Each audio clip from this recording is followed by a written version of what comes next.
حين ولدت أعطيتني قلبا صغيرا خاليا ملأته حبا لك حبا نقيا صافيا حين ولدت أعطيتني قلبا صغيرا خاليا ملأته حبا لك حبا نقيا صافيا.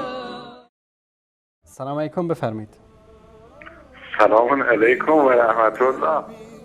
علیکم السلام. آقا محمد گرامی از قم، بفرمایید. خسته نباشید، خدا قوت بده انشالله. انشالله که روز به روز خدا توفیق بیشتر بهتون بده برای هدایت ما بنده های بد خدا.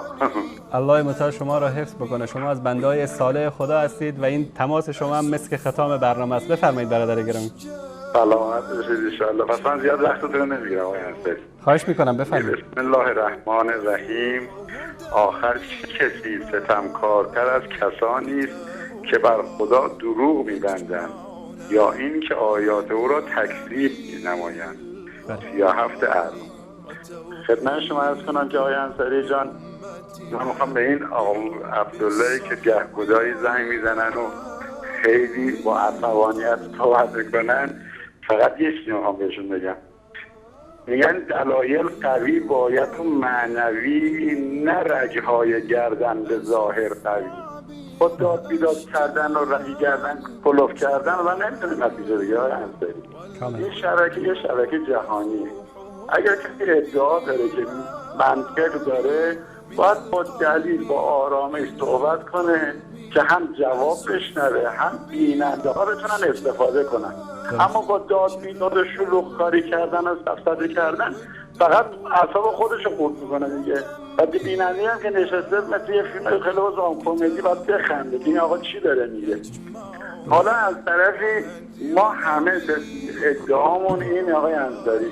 حالا ما زمانی که بچه بودیم، الان ما تو این جامعه که هستیم، اینی که شما میبینید که خیلی هم میان به خلفای ما توهین میکنن، به صحابه ما توهین میکنن، به ام المؤمنین ما توهین میکنن، به خاطر اینه که آگاهی ندارن و از اول بهشون بد فهموندن.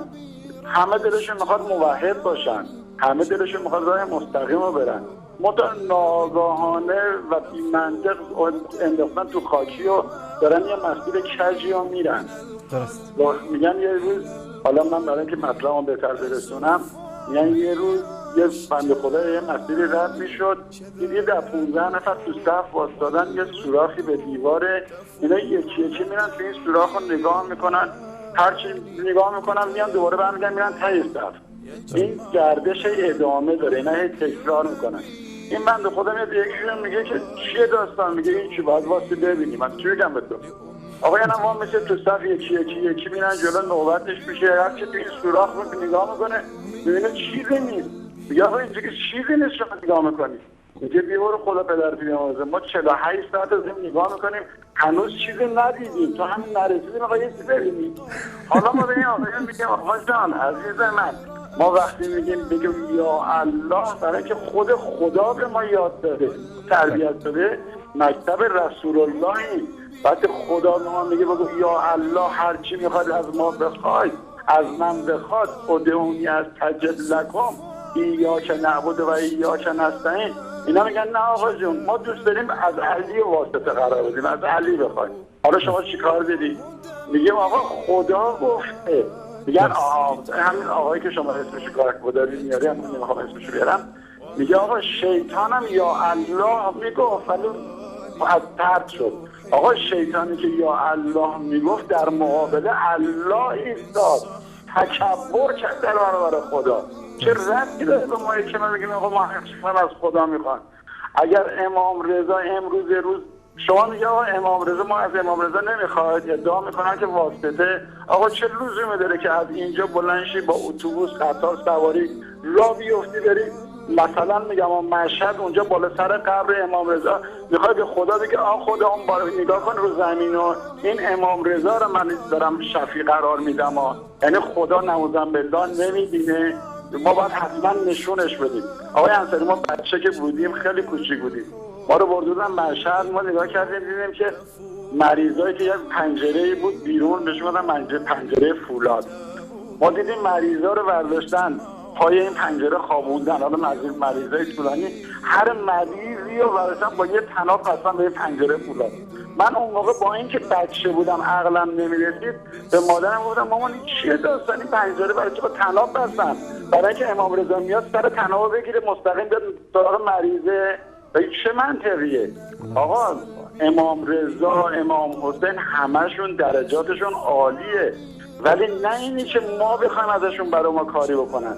اونا همه بندگان خاص خدا هم و ما هیچ شکی بهش نداریم، ولی ما هم باید جزء کسانی بشیم که انشاءالله جزء بندگان خاص خدا بشیم.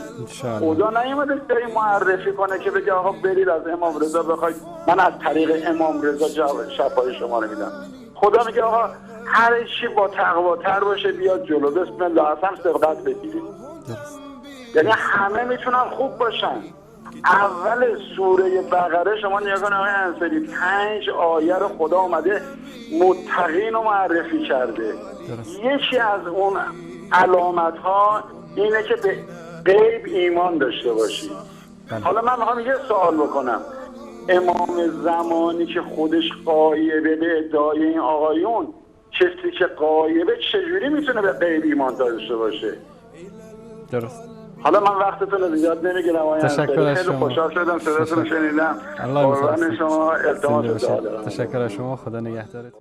حين ولدت أعطيتني قلبا صغيرا خاليا ملأته حبا لك حبا نقيا صافيا